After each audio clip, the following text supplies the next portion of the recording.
बंधुओं नमस्कार। सनातन धर्म को गंगा जमुनी तहजीब के नाम पर खोखला कर दिया गया है। हिंदू लोग धर्म शास्त्रों से ज़्यादा गंगा जमुनी तहजीब को महत्व देते हैं। वो उसी के अनुसार चलना चाहते हैं। सुनने में यह शब्द बहुत अच्छा लगता होगा कि गंगा जमुनी तहजीब का मतलब गंगा यमुना की तरह आपस में मिलजुल कर प्रेम पूर्वक चलना होता होगा, किंतु वास्तविकता में इसका अभिप्राय यह नहीं है।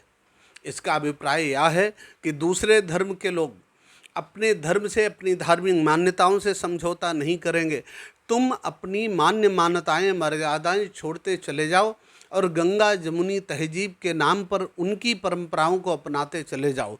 वे अपनी धार्मिक किताब का पालन इस स्तर तक करते हैं कि उनसे कहा जाए कि आप अपनी धार्मिक किताब और संविधान में किसको अधिक महत्व देते हो, तो वो तुरंत बोल देंगे हम अपनी धार्मिक किताब को अधिक महत्व देते हैं।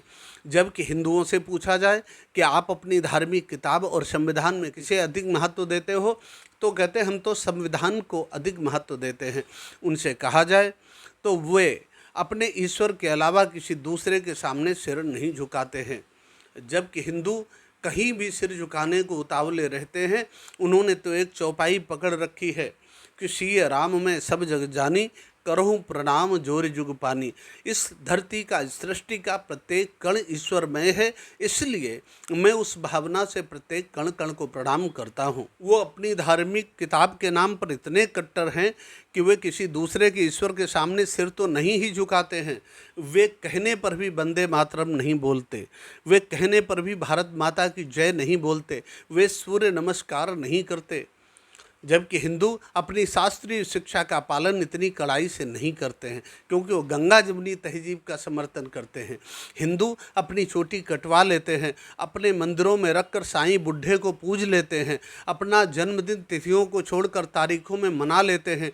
हिंदुओं ने अपनी आयु के वर्षों में एक गांठ और लगाकर वर्षगांठ मनाने की जगह केक काटना शुरू कर दिया है, दीपक जलाना छोड़कर मोमबत्ती बुझाना शुरू कर दिया है।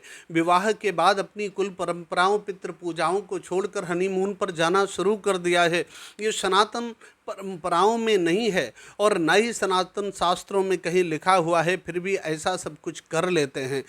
किंतु दूसरे धर्म वाले लोग ऐसा नहीं करते। वे अपनी धार्मिक किताबों के बाहर एक भी आचरण नहीं करते हैं।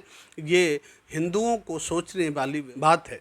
कुल मिलाकर गंगा जमुनी तहजीब के नाम पर ही हिंदू तो उर्दू को अपनी मौसी बताकर उसके शब्द अर्थात अपनी मौसी के लड़के बच्चे अपनी हिंदी माताजी के घर में घुसा लाते हैं, किंतु उनसे कभी नहीं पूछ पाए कि आपने अपनी मौसी अर्थात हिंदी के कितने शब्द अपनी उर्दू में सम्मिलित किए हैं।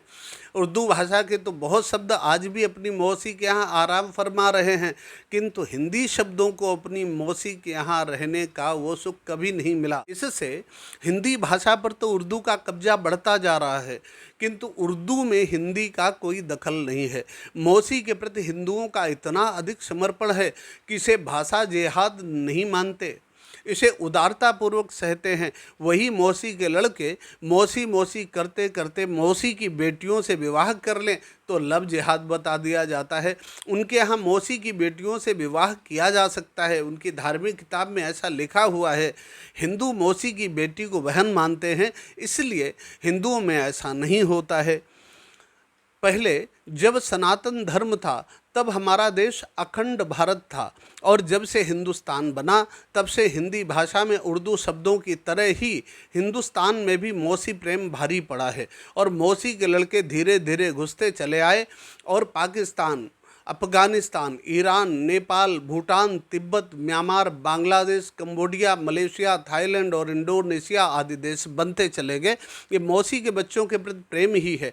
पहले जब सनातन धर्म था तब ये सभी देश अपने प्रिय भारत के ही अंग थे। जिस प्रकार से हिंदी भाषा में बहुत शब्द दूसरी भाषाओं से आ गए हैं, उसी प्रकार से हिंदू लोग बहुत त्यौहार दूसरे लोगों के या दूसरे धर्मावलंबियों के मनाते देखे जाते हैं, उनकी वेशभूषा धारण करते देखे जाते हैं, उनके धर्मों की धार्मिक प्रार्थनाओं में सम्मिलित होते देखे जाते हैं, उनका खान पान अपना लेते हैं। किंतु वे दूसरे धर्म के लोग ऐसी उदारता हिंदू धर्म के प्रति नहीं दिखाते।